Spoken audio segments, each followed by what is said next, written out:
Russian Foreign Minister Sergey Lavrov on Tuesday dismissed media reports claiming that the tough stance he took in a phone call with Marco Rubio last month led to the US canceling a planned Trump-Putin summit in Budapest. "We had a good, polite conversation, without any breakdowns," Lavrov said, adding that he and Rubio confirmed their adherence to the understanding based on the August summit in Anchorage. According to Associated Press, Lavrov also refuted the claims that the US put off the summit in Budapest because of a Russian memorandum that contained maximalist demands on Ukraine, noting that Moscow had submitted the so-called non-paper containing its platform on Ukraine a few days before Trump's phone call with Putin, after which the US leader said they would have a summit. He emphasized that the Russian document didn't contain anything beyond what had been previously discussed in Anchorage. Lavrov said that Russia stands ready to discuss resuming preparations for a summit between Putin and Trump.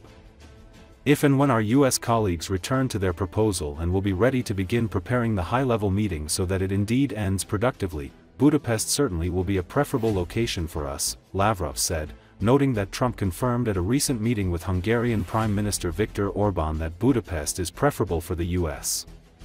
Speaking about the extension of the New START treaty for a year, Lavrov said that the US can announce it at any time up until its expiration on February 5.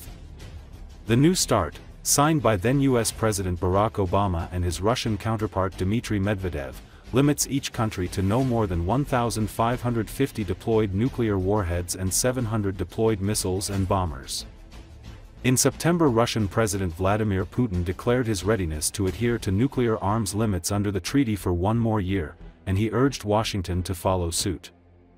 When asked about the proposal, Trump has said it sounds like a good idea to me. Мы хорошо, вежливо, без каких-либо срывов поговорили, подтвердили в принципе движение на основе пониманий Анкориджа и на этом расстались. Меморандум, о котором упоминают журналисты Financial Times, это non-paper, так называемый, не бумага, это совершенно неофициальный набросок, который был направлен нашим коллегам не после разговора Путина с Трампом, а за несколько дней до этого разговора. И целью этого меморандума было напомнить нашим американским коллегам, о чем говорили в Анкоридже и какие понимания, как нам, по крайней мере, казалось, и американцы это не опровергали, были там достигнуты в ходе встречи президентов России и Соединенных Штатов Америки. Ничего, кроме того, что обсуждалось в Анкоридже и не вызвало отторжения у американских собеседников, в этом неофициальном документе не содержалось. Если и когда американские коллеги возобновят свое предложение и будут готовы начать подготовку к встрече в верхах, чтобы она действительно завершилась результативно, конечно, Будапешт для нас будет предпочтительным местом, тем более, что Дональд Трамп на встрече с Виктором Орбаном подтвердил предпочтительность Будапешта и для Вашингтона. И вот количественные уровни, они хорошо известны. И мы знаем, что есть у американцев, американцы знают, что есть у них. Давайте год возьмем на то, чтобы, ну, если хотите, остыть, проанализировать ситуацию, перестать все мерить через украинский аршин и посмотреть на ответственность великих держав за глобальную безопасность, глобальную стабильность, прежде всего с точки зрения недопущения ядерной войны. Мы к этому готовы. Это никак не связано с тем, что вот сроки поджимают, потому что объявить о том, что продлевается количественное ограничение, можно в любой момент до 5 февраля. In the Pokrovsk sector, Ukrainian assault groups are searching for and eliminating enemy groups, advancing in small units, and attempting to gain a foothold in residential areas.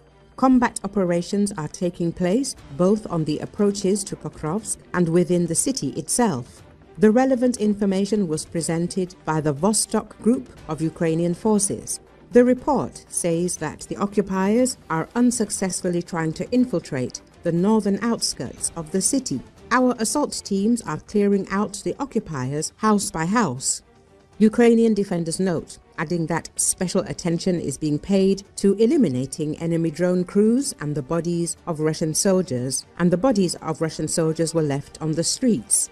The enemy is also attempting to attack in the direction of Mirnorad, but the Ukrainian armed forces are confidently holding their positions and not giving the enemy a chance to consolidate their position on the outskirts of the city.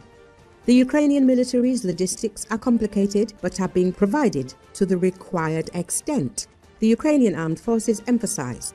1+1 war correspondent Yulia Kurienko also reported on the cleansing of occupiers attempting to gain a foothold in Pokrovsk. Assault troops are burning the enemy. Before they can gather reserves, they're eliminating the Russians who managed to infiltrate the city.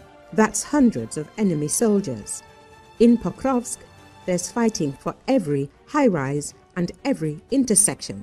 The enemy hasn't abandoned its plans to break through to Grishino to completely encircle the north of Pokrovsk. The roads into the city and neighboring Mirnorad are under fire control from Russian drones. The fighting is difficult, but our troops continue it.